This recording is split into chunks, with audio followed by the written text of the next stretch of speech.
What's going on, guys? It is Tristan Gare, aka the Beastie Boy. I'm going to be playing a game of Blitz with my friend Tanish Prince on the map Prison Break. This game's a little bit more slower pace as I was using a sniper, the L115. I'm sure most of you have used it, and it's pretty good.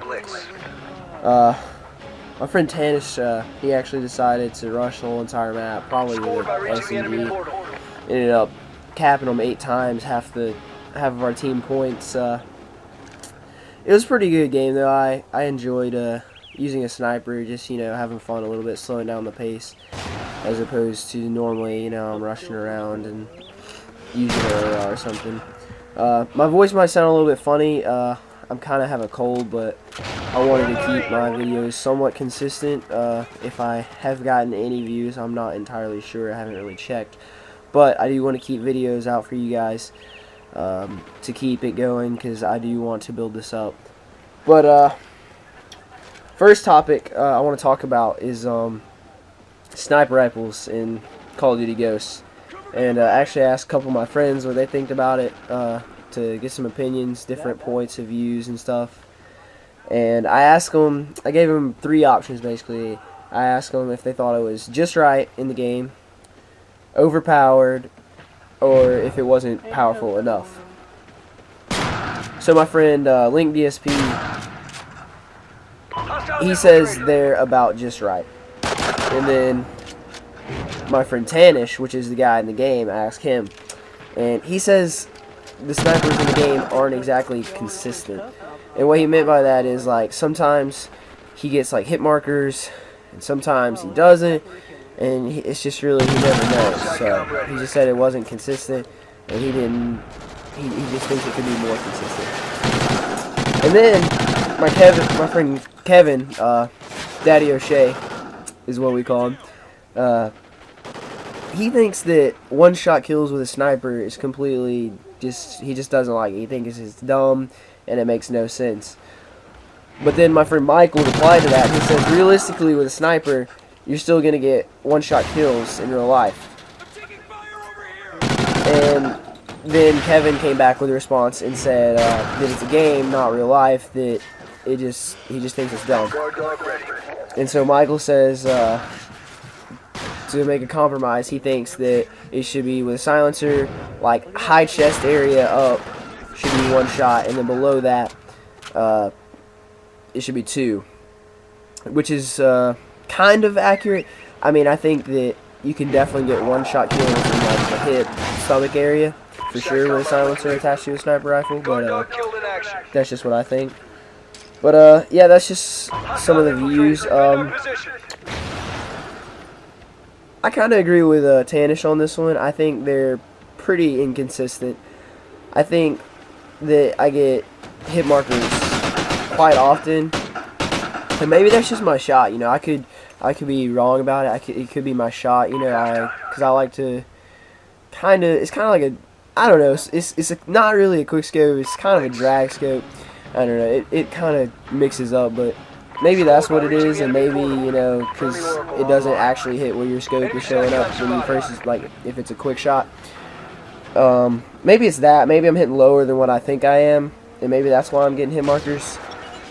But I don't know. I'll have to look into that a little bit further. So, second thing I want to talk about is strategies in Blitz. Since we were playing Blitz this game, I figured we might talk about it a little bit. And I did the same thing for this topic as I did the last topic, and I asked some opinions to give you guys some tips on the game Blitz. So, my friend Michael, Link DSP, says he thinks that you should have 3 on defense and 3 on offense, and he also threw in that you should have the extra lethal perk on with IEDs for defense on the flag, because it's just like instead of capture the flag you have to get it and bring it all the way back. It's just if you touch it you score. So he thinks that IEDs help out with that a little bit, and I'm sure some of you guys hate IEDs, and that was crazy. See what I mean? That's what I mean about hit markers. But like I said, I need to look into that. But he says that IEDs help out in the game Blitz, that if you're running like a more support defense type class, then he thinks that is going to help you out a little bit.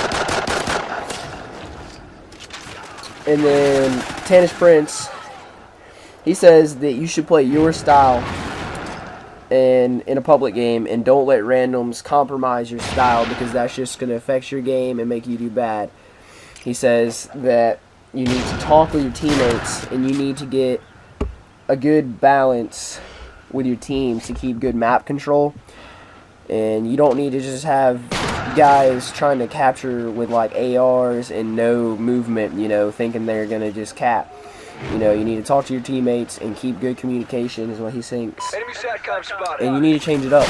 Like, even he says him sometimes, you know, if it's not working out for him rushing, you know, he's going to be like, hey, somebody want to bust out a submachine gun and, you know, run, and I'm going to stay back, you know, change it up a little bit, see how that works out. He says that is a big thing. And then he also wanted to mention check your corners. He says that is one of the biggest things that he can say. Check your corners everywhere.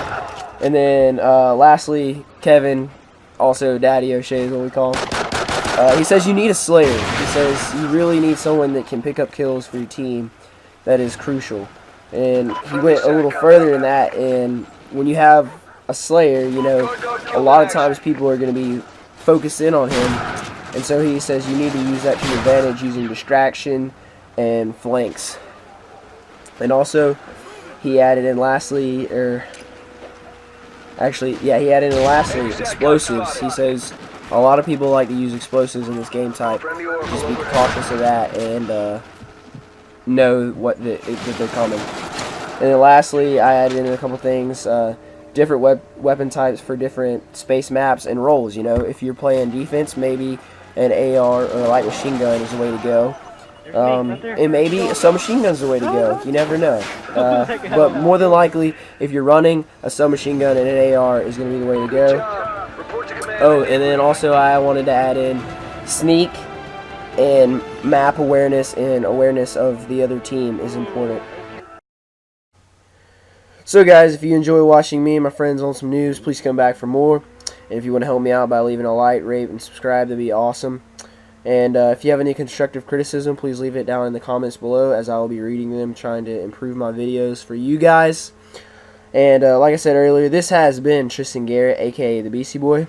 Keep the mashed potatoes smooth, guys.